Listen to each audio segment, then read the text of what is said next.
행복은 만족 순이라는 말이 있습니다. 만족하지 못하면 탐욕에 억눌려 행복할 수가 없으니까요. 그렇다면 깨달음은 어떨까요? 깨달음은 행복과 달리 만족에 비례해 쭉쭉 멀어집니다. 힌두교의 성자들이 붓다의 깨달음에 미치지 못했던 건 역시 해탈이나 열반, 명생 같은 것에 쉽게 만족했기 때문입니다.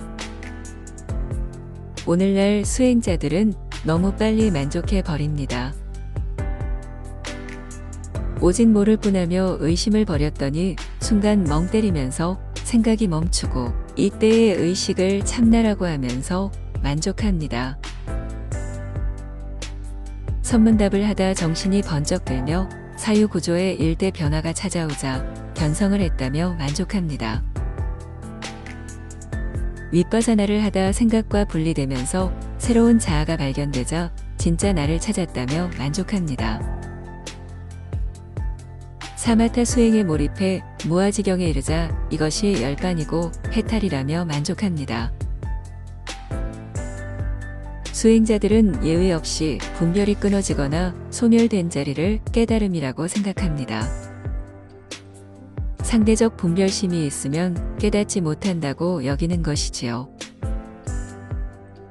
생각이 활동하면 나가 분명해지고 나가 분명하면 번뇌망상과 생로병사의 괴로움에서 헤어나올 수 없습니다.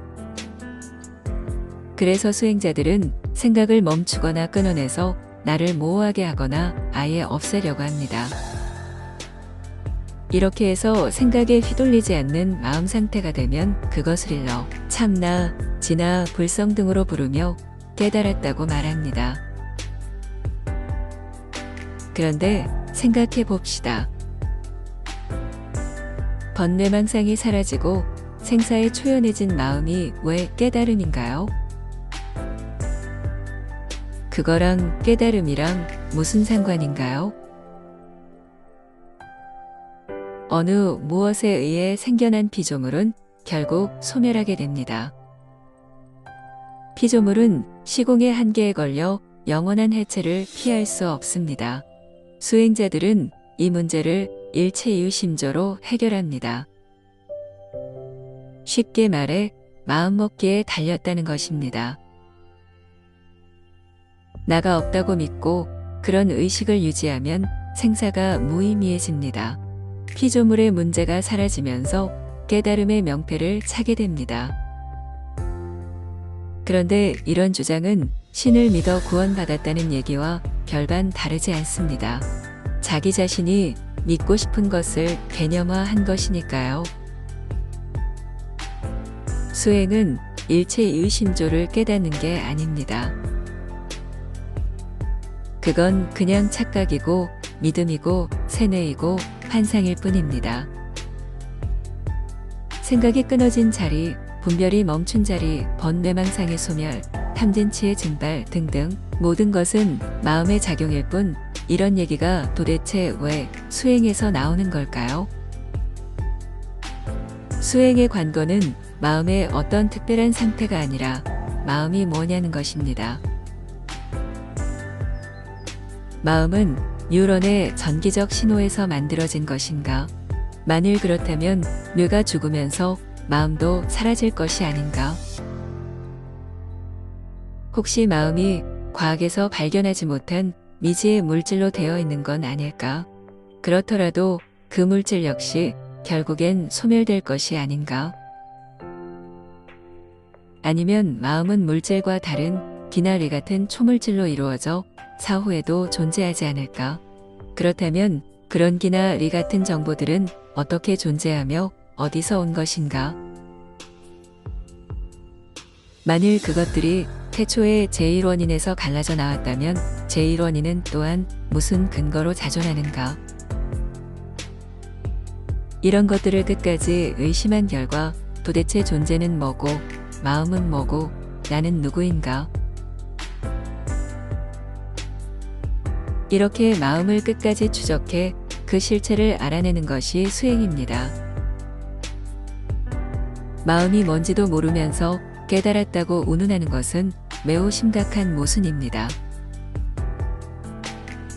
흔히 수행자들은 종교인들을 가리켜 진리에 대해 잘 알지도 못하면서 맹목적으로 믿는다고 손가락질을 합니다.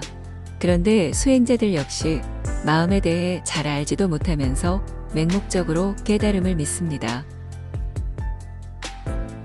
수행에 있어서의 믿음은 급브레이크입니다. 설령 붓다가 직접 설했다고 해도 무조건 의심해야 하는 것이 수행자의 근본 자세입니다. 그래야 논리학에서 말하는 권위에 대한 모순을 피해 하나씩 알아나갈 수 있습니다. 수행자에는 두 부류가 있습니다.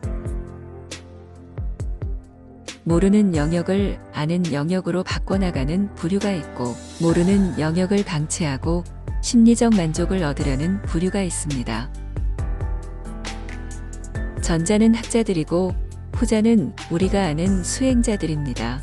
그래서 엄밀히 따지면 진짜 수행자들은 학자들이고, 그래서 생물학적 지능이나 형이상적 영역을 따져보면 학자들이 수행자들보다 월등히 높게 나옵니다.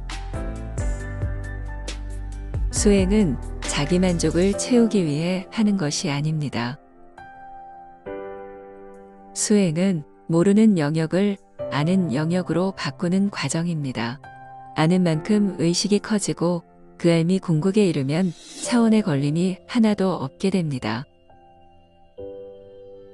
이것이 바로 사사무예의 경지입니다.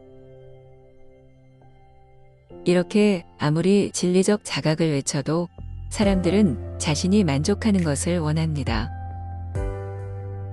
우리가 중력의 법칙을 거스르지 못하는 것처럼 수행에 있어서도 자기 만족에 힘을 꺾기는 지극히 힘듭니다. 그래서 결국 자신의 눈높이만큼만 보이게 됩니다.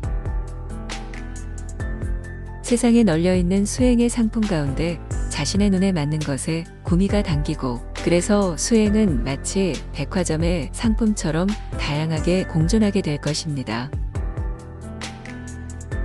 당신이 만족하는 수행의 상품은 과연 어떤 것인가요?